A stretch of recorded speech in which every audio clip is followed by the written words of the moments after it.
Bonjour, mon nom est Georges Künzler et je suis chercheur à INRAE et je travaille dans un laboratoire qui s'appelle l'ESSEM et qui se situe à Grenoble.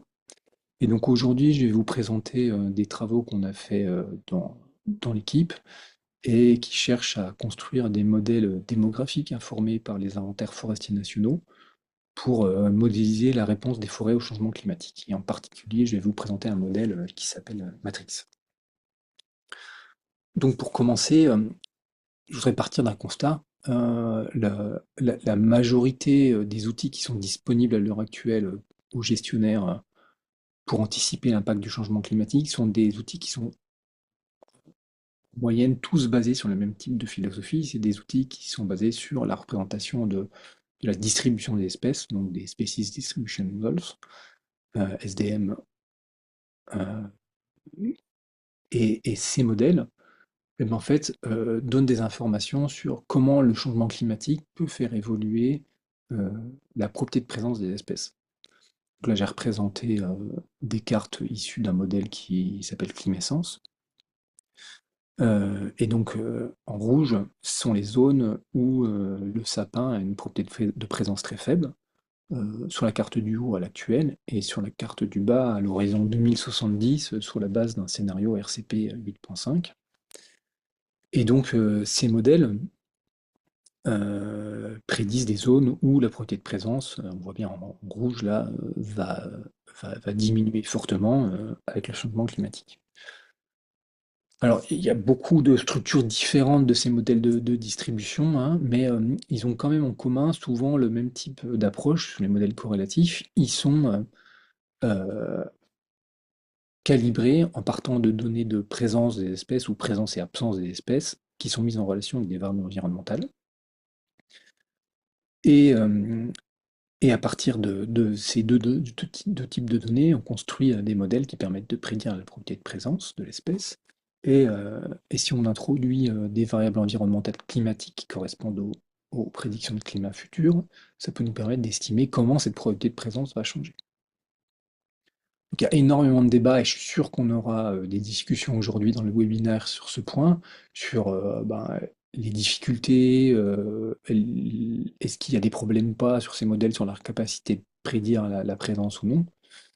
Mais moi, en fait, ce qui me motive là dans ma présentation, c'est pas vraiment est-ce qu'ils prédisent bien ou pas la probabilité de présence, mais c'est plutôt finalement, est-ce que c'est la variable qui nous intéresse, la probabilité de présence? En effet, est-ce que juste se contenter de prédire un changement de distribution, c'est ça qui est le plus utile pour les gestionnaires? Parce qu'en fait, si on prend un point là où la probabilité de présence va diminuer d'après le modèle, et qu'on admet que c'est une bonne prédiction, que c'est juste, mais en fait, ça nous donne très peu d'informations sur comment va se faire ce changement. Est-ce qu'il va avoir une diminution de la présence de l'espèce parce qu'il va y avoir des variables climatiques qui vont avoir un effet négatif direct, comme une augmentation de la sécheresse, ou ça va être passé par des changements de compétition avec d'autres espèces, euh, et quelle espèce elle va être progressivement exclue. Euh, Est-ce que ça va se traduire par une chute de croissance, ou une chute de survie, une chute de fécondité? On n'a pas du tout d'informations, alors que ça, c'est assez clé. Ça nous donne des idées, si on peut avoir des informations là-dessus, sur est-ce qu'il y a un risque d'extinction rapide de la population? Au contraire, il peut y avoir des délais dans la réponse de la population. Est-ce que, par exemple, euh, la réponse de la population, elle peut apparaître qu'une fois qu'il y aura une perturbation du système et que c'est via une diminution de la capacité de résilience que va se faire le changement? Donc on voit bien qu'en fait, on ne peut pas se contenter de rester à l'échelle distribution, il faut rentrer plus dans les mécanismes qui contrôlent le fonctionnement des forêts. Donc ça, il y a de nombreux laboratoires en France et un peu partout dans le monde qui essayent de représenter plus finement les mécanismes et différents types de mécanismes pour comprendre l'impact du changement climatique.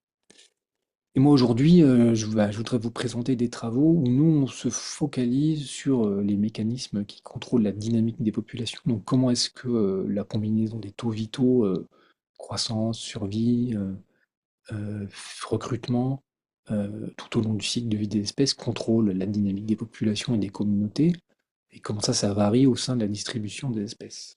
Donc pour faire ça, on a développé un modèle qui s'appelle Matrix et qui permet de prendre en compte l'effet de la compétition locale, du climat sur les taux vitaux en fonction de la taille, pour prédire des changements de la structure des populations et en prenant en compte la structure en taille des populations. Donc ce modèle, il s'appelle Matrix. Il est disponible sous la forme d'un package R qui a été développé par Maxime Jonat, qui est ingénieur d'études au LSM. Et donc aujourd'hui, dans ma présentation, ce que je voudrais faire, c'est déjà vous présenter la structure et la calibration du modèle et vous donner des exemples d'utilisation pour vous donner un petit peu des idées de comment ça peut être un modèle qui peut être informatif pour comprendre l'impact du changement climatique. Donc, ce modèle, il a été calibré avec des données d'inventaire forestier de différents pays européens, depuis l'Espagne jusqu'à la Finlande. Donc, la plupart des inventaires forestiers sont basés sur des placettes de petite taille sur le terrain où il y a des suivis individuels des arbres. La structure varie. Là, j'ai représenté la structure des placettes de l'inventaire forestier français. Mais bien sûr, ça varie suivant les pays, mais c'est souvent des petites placettes. Et dans toutes ces données d'inventaire forestier, on peut avoir des informations sur la croissance individuelle, la survie et le recrutement des individus. Donc quand je dis recrutement, là c'est recrutement d'adultes, recrutement au-dessus du diamètre de pré-comptage, donc c'est déjà des gros arbres, hein. Euh, et donc à partir de ces données, on a calibré des modèles de croissance et survie qui étaient basés sur différents types de variables, en particulier déjà la taille des arbres, qui est un des premiers facteurs qui contrôle leurs taux vitaux, la compétition représentée par la surface terrestre des compétiteurs, et deux variables climatiques qui sont connues pour influencer fortement le fonctionnement des arbres, la somme des degrés jour, et un indice d'aridité qui est basé sur la différence entre précipitation et évapotranspiration. Donc là, je donne juste un exemple de courbe fitée pour une espèce, être. Donc voilà, je ne vais pas rentrer dans le détail, juste je souligne que voilà, il reste une variabilité résiduelle là, représentée par les courbes pointillées qui est très importante. Je reviendrai là-dessus. Euh, et ensuite, pour le modèle de recrutement, donc in-gross en anglais, qui correspond au recrutement d'arbres adultes, c'est à peu près la même structure. On n'a juste, bien entendu, pas d'effet taille, mais par contre, on a un effet de la surface terrière des conspécifiques qui est utilisé comme un indicateur de la source de graines potentielles. Et un point important à souligner, c'est que on ne peut pas considérer dans la dynamique du modèle qu'il y a un recrutement instantané d'un arbre à 10 cm. C'est un processus qui est long en fait. Donc on a inclus un lag temporel dans le recrutement qui dépend de la vitesse de croissance des arbres et qui est estimé à partir de données et qui est espèce spécifique. Donc on a fité ces modèles sur 27 espèces qui recouvrent un grand gradient de conditions climatiques. Donc là, elles sont ordonnées le long d'un axe climatique qui est basé sur deux variables, qui va d'un climat chaud et sec à un climat froid et humide. Donc on voit qu'on couvre des espèces depuis le chênier jusqu'à l'épicéa et le pin crochet. Et ensuite, le modèle qu'on a développé, il est basé sur le principe des Integral Projection Models. Donc, je ne vais pas rentrer une fois de plus dans le détail, on n'a pas le temps. Mais globalement, ce que font ces modèles, c'est qu'ils prennent en compte les fonctions continues de réponse de la croissance, la survie aux variables climatiques et à la taille, pour construire un kernel, qui est en fait une matrice de passage, de taux de passage entre différentes classes, très grande taille et qui intègre de manière numérique ces kernels et qui nous permet de prédire, dans un climat donné avec un niveau de compétition donné, comment est-ce qu'entre deux dates va changer la densité de chacune des classes et la structure en taille et l'abondance de la population. Ce qui est important de souligner, c'est que ce modèle, une des spécificités en termes d'APM, c'est qu'il est densité dépendant, c'est-à-dire que la compétition elle varie au cours du temps, avec la simulation, et qu'ensuite il peut représenter la dynamique de plusieurs populations, de plusieurs espèces qui interagissent entre elles. Voilà, donc je vais donner un premier exemple d'utilisation du modèle. Donc c'est un exemple où on s'est posé la question de est-ce qu'on arrive à détecter avec le modèle une diminution de la performance des populations à leur marge climatique, en particulier à leur marge chaude et sec, et à leur marge froide et humide. Donc, ça me paraît un exemple intéressant parce que en fait, il demande de formuler des métriques pour représenter qu'est-ce que c'est qu'avoir une bonne performance dans les populations, de la population. Et donc, pour faire ça, on est parti un petit peu des résultats de l'écologie théorique. Donc, la première hypothèse, qui est un peu l'hypothèse classique, c'est qu'en fait, ben, c'est la vitesse de croissance de la population. Donc, en particulier, pour un modèle densité-dépendance, ce qui est important, c'est la vitesse de croissance quand on est rare, donc l'invasion rate. Mais en fait, ça peut être plus compliqué que ça. Même si on a une invasion rate positive, on peut avoir une performance de population qui diminue pour d'autres raisons. Ça peut être lié, premièrement, à des risques d'extinction qui augmentent, en particulier à cause de la stochasticité démographique. Donc, même si la croissance est positive de la population, elle peut avoir des risques d'extinction si elle est très variable. Et ensuite, ça peut être lié à des perturbations extérieures, donc en particulier une faible capacité de résilience avec une perturbation. Donc, ce que nous avons fait, c'est que nous avons utilisé le modèle Matrix pour faire des simulations qui testaient ces trois métriques. Donc, bien sûr, sur la résilience des perturbations, on a simulé une perturbation théorique. Et ensuite, on a comparé ces métriques de performance des populations à la marge chaude et sec versus l'optimum climatique ou à la marge froide et sec versus l'optimum climatique pour voir si on voyait une diminution de la performance.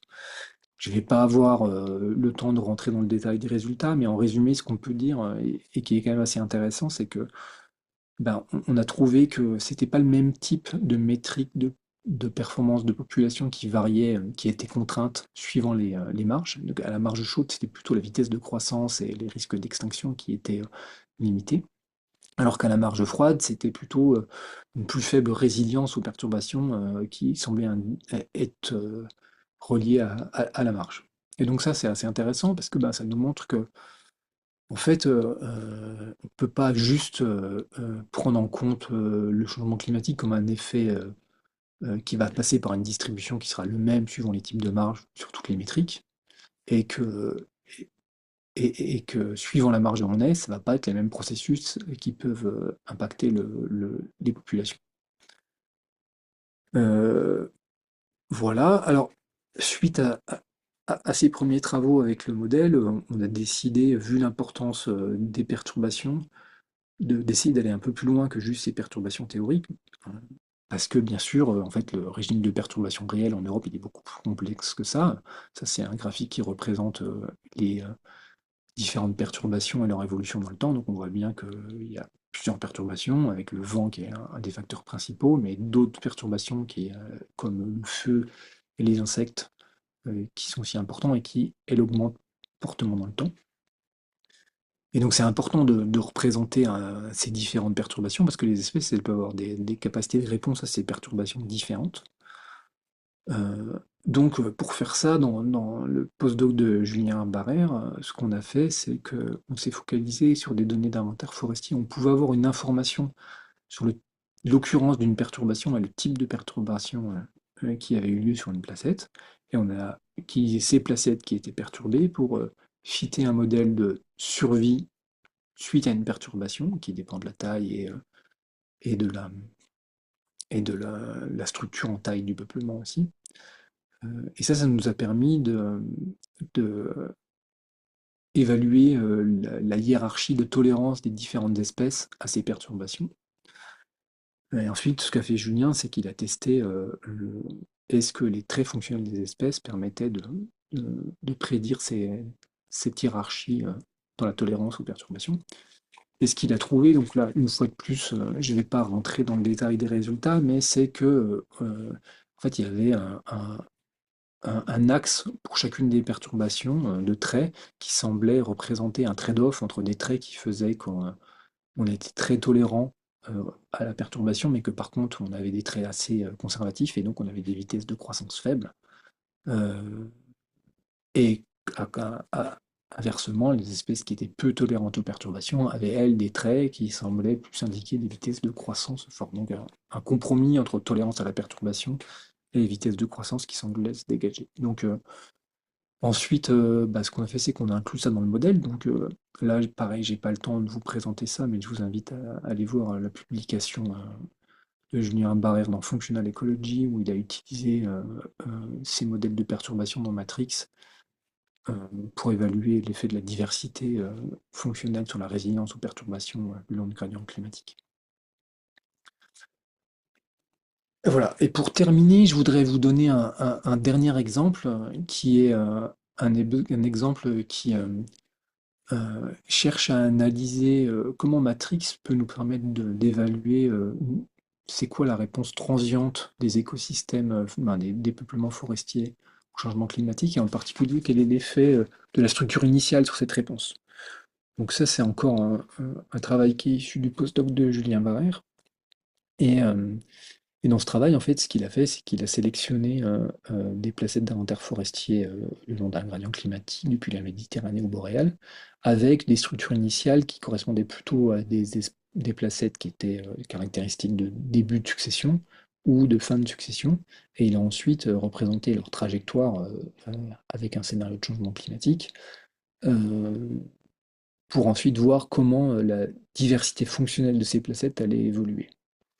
Ah, et ceci avec ou sans perturbation, mais je ne vais pas trop rentrer dans ces détails-là. Et donc ça lui a permis de prédire avec Matrix cette évolution de la diversité fonctionnelle avec le changement climatique. Et ce qui est intéressant, c'est que bah, alors, il a trouvé qu'il y avait une diminution de la diversité fonctionnelle avec le changement climatique, et que cette diminution, elle était beaucoup plus forte dans des climats chauds et secs, donc qui sont à la gauche de notre gradient, là, sur la figure. Et ce qui est le plus intéressant, c'est qu'il a montré que la magnitude de cet effet, il était beaucoup plus fort pour des placettes qui avaient une structure initiale typique de peuplement de début de succession, par rapport à des effets plus faibles pour des structures initiales de- de- qui correspondent à des stades de succession plus avancés. Donc ça montre que en fait, il y a un effet lag assez important dans la réponse des peuplements. Voilà, donc j'en ai terminé avec ma présentation. Juste quelques points de conclusion. Donc, je pense que ce modèle Matrix, il est intéressant parce que il permet de prendre en compte les processus démographiques et les informer avec les données d'inventaire forestier. Et ça, c'est assez clé si on veut avoir une vision dynamique. Alors, j'ai pas eu le temps de vous présenter ça aujourd'hui, mais un des intérêts, c'est aussi que ce type de modèle, il est facilement connecté avec des scénarios de gestion et des analyses économiques. Et enfin, voilà, il souligne l'importance de ne pas négliger les lags qui peuvent être assez longs dans la réponse des écosystèmes forestiers au changement climatique. Il y a plein de limites, hein, on n'a toujours pas de problème à lister les limites dans nos modèles. Euh, un des plus gros problèmes, bah, c'est que c'est très très simpliste, notre représentation sur la phase de régénération, qui est finalement une grosse boîte noire, où tout ce qui se passe en dessous de 10 cm de diamètre n'est pas représenté. Donc ça, c'est lié au fait qu'on a très peu de données dans les inventaires forestiers. C'est un point qu'on espère améliorer. Ensuite, ben, c'est une approche qu'on pourrait qualifier, à mon avis, d'hybride, c'est-à-dire qu'on représente de manière claire les mécanismes démographiques de dynamique des populations. Par contre, c'est quand même des modèles corrélatifs pour l'effet du climat. Et donc ça a plusieurs limites, en particulier là, en fait, les données d'inventaire forestier disponibles à l'échelle de l'Europe couvrent quand même pas les toutes dernières périodes, donc on a très peu de données après 2018. Il faut savoir que dans la plupart des pays européens, contrairement à la France, on remet sur tout le pays une année donnée, donc en fait, les données, elles arrivent à des pas de 5 ou 10 ans, quoi. Donc ça, le fait de ne pas avoir de données post-2018, ça fait que ben, on a encore du mal à capter les événements de mortalité importants qui sont apparus depuis 2018 dans notre modèle. Donc des pistes, ce serait de réfléchir à des connexions, des approches plus physiologiques et de compétition pour la ressource. Bien sûr, on ne peut pas développer un modèle complètement mécanistique, c'est pas l'objectif là. On utilise juste des indicateurs de ces processus. Et une des autres limites, c'est qu'on ignore complètement les processus génétiques et d'adaptation locale. Voilà, et ben, je vous remercie et si vous avez des questions, n'hésitez pas à me contacter. Et pour terminer, ben, je veux juste, remercier les postdoctorants et doctorants, qui ont largement contribué, à tous ces travaux et les financeurs, de ces travaux. Voilà, merci beaucoup.